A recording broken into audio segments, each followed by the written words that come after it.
I pushed the door open and froze when I heard Aiden whisper, "Don't worry, he won't be home."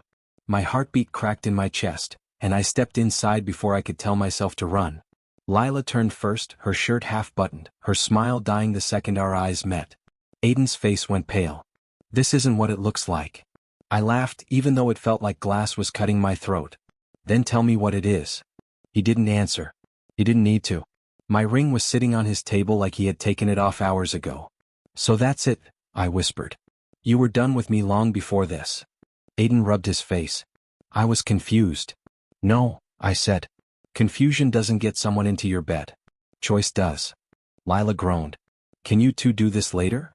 I looked at her, and for the first time I felt nothing. No anger, no jealousy, only the end of something I once believed in. Aiden reached for me. "Just hear me out." "Why?" I asked. "So you can lie again?" He opened his mouth, but I was already walking to the door. "Don't leave," he said, his voice cracking. "You left first," I replied. "You just did it quietly." He stepped forward. "I still love you."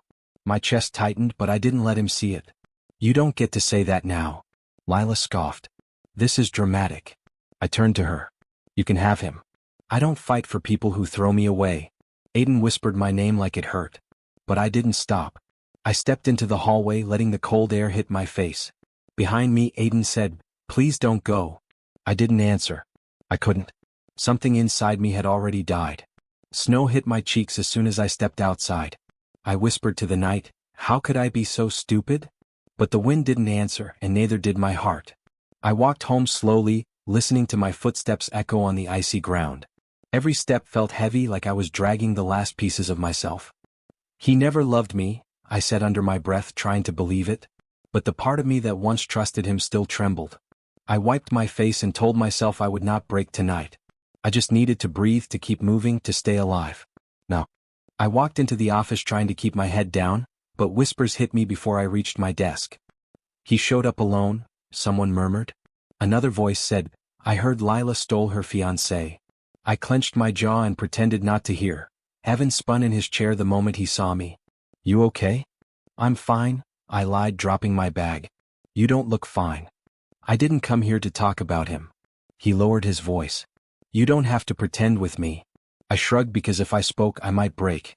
Lila strutted past us, hair bouncing like she was celebrating something. "Morning," she said, forcing a smile at me. I answered, "Please don't," and turned away. She scoffed loudly. "Some people can't handle reality." Evan stood. "Back off, Lila." She flipped her hair. "Relax, hero. I'm just existing." I whispered, "Let her.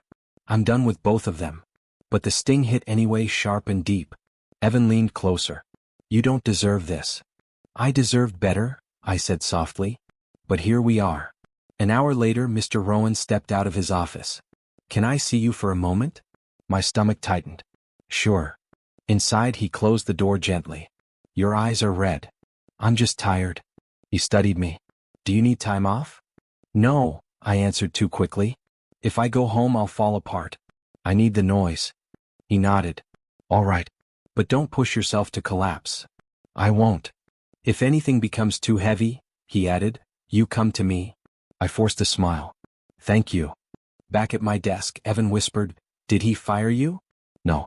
He was kind." "You deserve kind people." I sighed. "I don't know what I deserve anymore." "You deserve peace," he insisted. "Peace doesn't come easy," I said. "Not after all this." The day dragged, but the moment I got home, silence swallowed me whole. I sat on my bed and stared at the wall. Why did he lie to me? I whispered into the emptiness. My own voice echoed back. Why wasn't I enough? I pressed my hands to my face but couldn't stop the thoughts. Part of me wanted to hurt him the way he hurt me. Another part wanted to disappear entirely. That I finally whispered, "What am I supposed to do now?" No answer came, just the sound of my breathing and the weight of a world pretending everything was fine while I kept trying not to fall apart. My phone buzzed while I was trying to make dinner, and when I saw Aiden's name on the screen, my whole body went still. "Don't answer it," I whispered to myself, but my thumb moved anyway. That I picked up. "What do you want?" His breath shook. "You actually answered." I regret it already. "Please don't hang up," he said. I needed to hear your voice." I shut my eyes. "You lost the right to need anything from me." I know, he said quickly. I know I messed up. I'm confused, okay? Confused? My laugh came out bitter. You cheated? That wasn't confusion. I miss you, he whispered. Everything feels wrong without you. I didn't respond. I didn't trust my voice that he continued, Lila, she's not who I thought she was. I'm shocked, I said flatly. I'm serious, he insisted. She used me. Congratulations. You finally learned who you were dealing with. He let out a shaky breath. Why are you being like this? Because I'm tired, I said. Because I spent nights wondering what I did wrong while you were busy throwing everything away. Silence stretched, desperate and heavy, then he whispered, I'm falling apart. Something inside me twitched, something I hated. Not my problem anymore. I never meant to hurt you. You did anyway. I still love you, he said. That's not love. Love doesn't cheat. Love doesn't leave. He inhaled sharply. Can you at least talk to me? Just talk. Please. Before I could reply, Evan walked into my apartment with a bag of groceries. He saw the phone in my hand. Is that him? I mouthed yes. Evan frowned. Hang up. Aiden heard him. You have someone there? That's none of your business, I said. Please don't shut me out, he begged. I'm sorry. I swear I'm sorry. Evan whispered, you don't owe him anything. I turned away from him. Why are you calling me now, Aiden? What do you want from me? I want us back, he said. I want you back. My heart squeezed painfully, but I kept my voice steady. You should have thought about that before you touched someone else. He went quiet, breathing uneven. I don't know what to do. Then figure it out without me. Don't go, he whispered. I already did, I said, and ended the call before my resolve cracked. The city was covered in lights, but none of them felt like they were meant for me.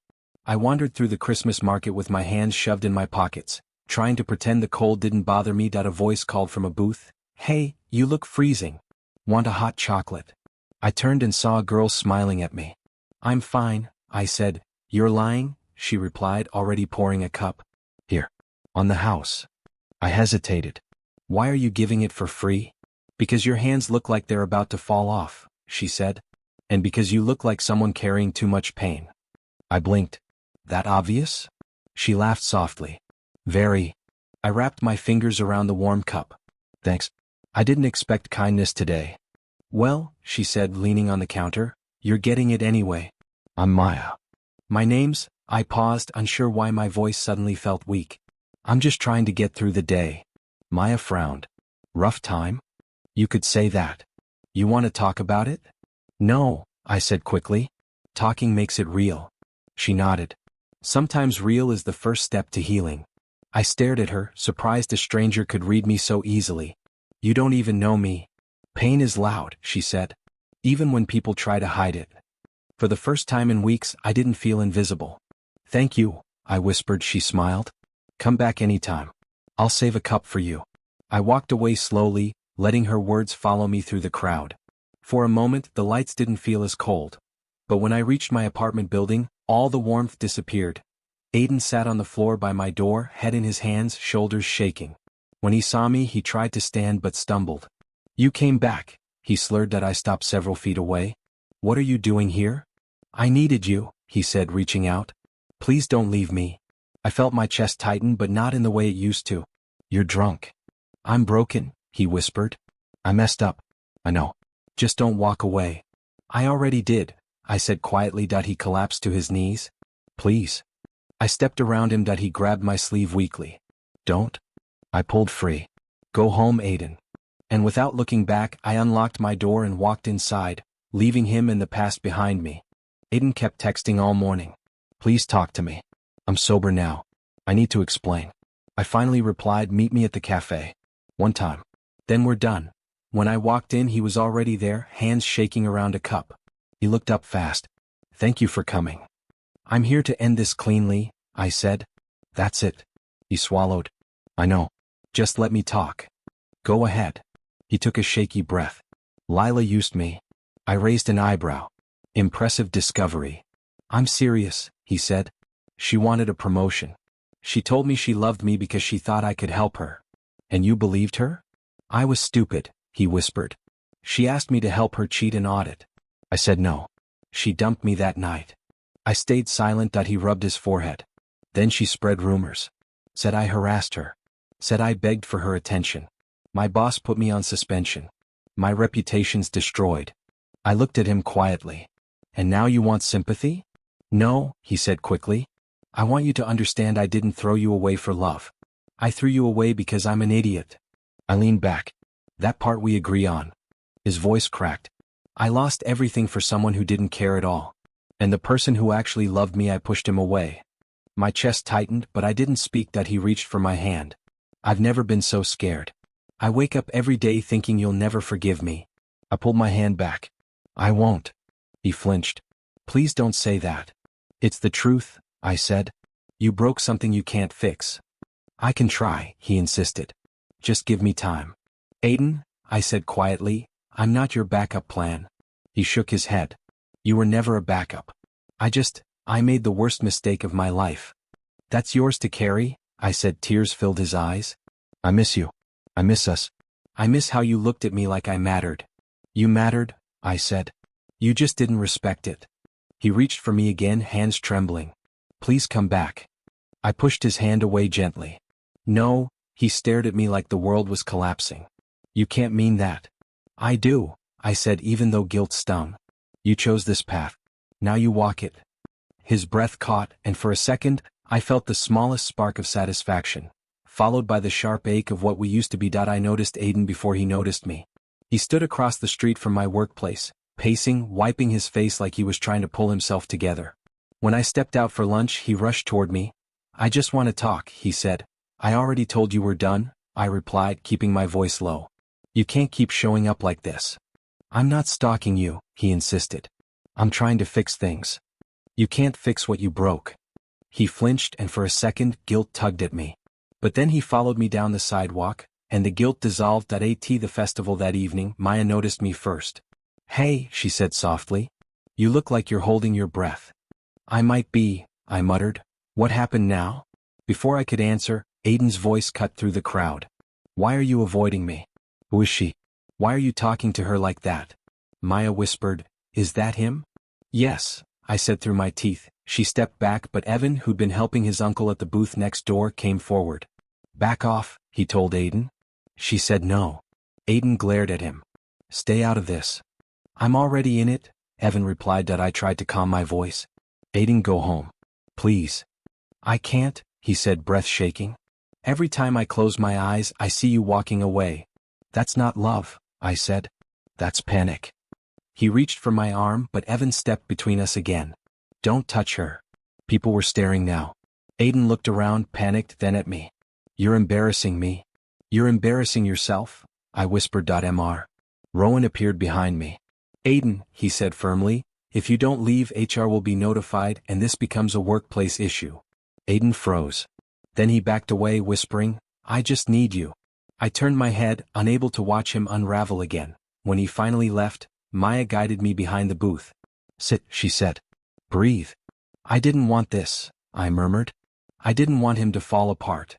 You're not responsible for his choices, she said gently. Don't let old ghosts chain you to a past you outgrew. I closed my eyes, letting her words sink in. For the first time that day, I felt something close to air filling my lungs. I wrote the letter because I couldn't breathe with everything trapped inside me. It wasn't meant for anyone's eyes but mine. I folded it and left it on my desk before going to shower, hoping the act of writing would ease something inside my chest. When I stepped back into the living room, Aiden was standing there, the box of my old things at his feet, and my letter in his hands. What are you doing? I whispered. He looked up slowly. I'm sorry. It fell out when I put the box down. I thought it was something you needed returned. I didn't know it was this. You read it? My voice cracked. I couldn't stop, he said. Every line felt like someone punching me. It wasn't for you. I know, he said, eyes red. But I didn't know you were hurting like that. You never asked, I said. You never cared to ask. He took a shaky breath. You wrote that you cried every night. That you felt invisible. That I made you doubt yourself. I did, I said. I hated waking up because mornings meant pretending I was fine. He held the letter like it was burning him. Why didn't you tell me? I did, I said. 100 times. But you were too busy chasing validation from someone who used you. He swallowed hard. I thought you were strong. I am strong, I said. But I'm also human. And you made me feel small. He stepped toward me. I didn't know it was this bad. That's the problem, Aiden. You didn't want to know. He covered his face with his hands. I destroyed you. You didn't destroy me, I said softly. But you wounded me. Deeply. He dropped his hands and stared at me with something like terror. The humiliation, the betrayal, the way you wrote about seeing them together, I never understood what that cost you. Because you never stayed long enough to listen, I said. I begged for honesty. You gave me lies. I begged for loyalty. You gave me excuses. A heavy silence filled the room, thick enough to choke on. Finally, Aiden whispered, I don't deserve you. No, I said, voice steadier than I felt. You don't. He folded the letter and placed it gently on the table. I'm sorry. For once, I let the quiet answer for me. The snowstorm hit so fast the entire festival froze in place. I was helping Maya close the booth when the wind slammed against the tent. She glanced at me. Looks like we're stuck for a while. I figured, I said, rubbing my arms. Of course this would happen today. She handed me a blanket. Sit. Storms bring out the truth in people. I laughed weakly. I don't even know what my truth is anymore. Then tell me, she said. What are you running from? Myself, maybe, I said. And from someone who won't let go.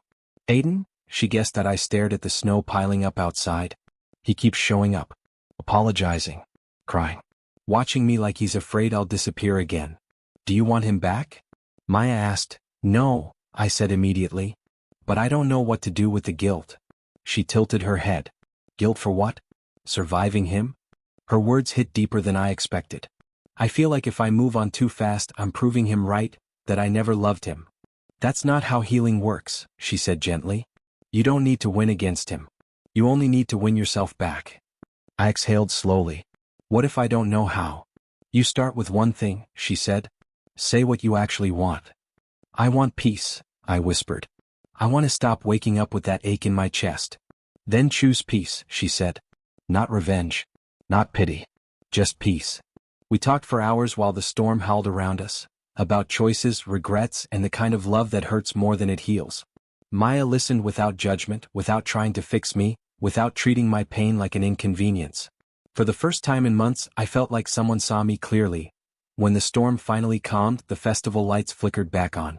I stepped outside, stretching my stiff legs, and that's when I saw him. Aiden stood across the snow-covered path, half hidden under a street lamp. He didn't call my name. He didn't walk toward me. He just watched, with a look that wasn't anger or desperation anymore, but a quiet acceptance. Maya touched my arm. You okay? I am, I said, surprised by how true it felt that I looked at Aiden one last time. For the first time, I felt no rage twisting inside me. No desire to make him suffer. No need for closure from him. His regret was loud enough, and my heart was finally quiet. My phone buzzed and I almost didn't want to check it. It was Aiden. I'm sorry. You deserved better. I stared at the message, my chest lighter than it had been in months. No ache. No anger. Just freedom. Evan peeked over my shoulder. Finally reading him? Yes, I said. And I feel nothing. Not even a little sting. He smirked. Good. That's the way it should be. I leaned back and let the truth sink in. Lila's lies were everywhere now. The company demoted her and she tried blaming Aiden for everything. Friends stopped calling him. His reputation vanished faster than I thought possible. Karma doesn't need me, it just happens. Do you want to see him? Evan asked cautiously. No, I said immediately. I don't want to see anyone who hurt me. Then forget him. That's it. I nodded. I am. Completely. That evening Evan called. I'm hosting a small Christmas dinner. Just a few of us. You should come. Who else? I asked. You'll like her, he said. Maya's coming too. My heart gave a small leap. All right. I'll be there. At the dinner, the warm smell of roasted food and twinkling lights made me realize how long it had been since I felt at home. Evan clapped me on the back. Glad you're here, man. I smiled genuinely, not a fake reflection of what I thought I should feel. Then I saw Maya carrying a plate of food and her eyes found mine. You made it, she said. I did, I said. Thanks for saving me a spot. She laughed softly. I saved it just for you. We talked for hours about nothing and everything. Her presence was light, comforting, easy. I didn't have to explain my past, defend my heart, or hide the edges of my pain. At one point, I laughed without thinking. I hadn't done that in months. I forgot how good this feels, I said. Maya tilted her head, smiling. Sometimes you just need someone to make you feel normal again. I nodded. Yeah, normal feels amazing. For the first time, I realized that I didn't need revenge. I didn't need closure from Aiden. I just needed to live, to breathe, to smile without guilt. And tonight, with Maya there, I finally felt what it meant to be free. The snow fell softly, covering the city in a blanket of white. I shivered, but Maya handed me her scarf. Here, she said. Better? Yeah, I murmured, wrapping it around my neck. Thanks. You've been quiet, she noted. Thinking? Yeah, about everything, I admitted. About him, about me, about how I keep pretending I'm fine when I'm not. Maya tilted her head. You're allowed to not be fine. I know, I said, staring at the falling snow. But I feel different tonight. Lighter somehow. Still afraid, still unsure, but lighter. That's healing, she said gently. It doesn't have to be fast. It just has to be honest. I let her words sink in. I don't think I could ever take him back, I said quietly. Not after everything. You don't have to, Maya replied. Not now, not ever. You don't owe him anything. I don't even want to hurt him, I admitted. I don't want revenge, I don't want anger, I just want peace. That's the first step, she said. Choosing yourself, not him. I nodded slowly. Choosing me? Finally. The snow kept falling, soft and steady, and for the first time, the silence around us felt warm instead of empty. I survived, I whispered. I survived betrayal, obsession, heartbreak, regret, everything. And I came out stronger. Maya smiled, squeezing my hand. You deserve to feel that strength, to know it's real. I looked down at our hands, at the warmth between us. I don't know what's next, I admitted. I'm still healing, still scared, still figuring out how to trust again. That's okay, she said. You don't have to have it all figured out. You just have to keep walking forward. I can do that, I said, finally smiling. Not the kind of smile that hides pain, but the one that starts inside, small and real. Maya nudged me gently. And you won't be alone. No, I said softly. Not tonight. I looked at the city lights, at the snow falling around us, and took a deep breath. For the first time in a long time, I felt something settle in my chest. Something I thought I had lost forever. Hope. That I squeezed Maya's hand back, letting the warmth spread through me. And as I walked forward that Christmas night, I chose myself. Completely. Freely. Finally.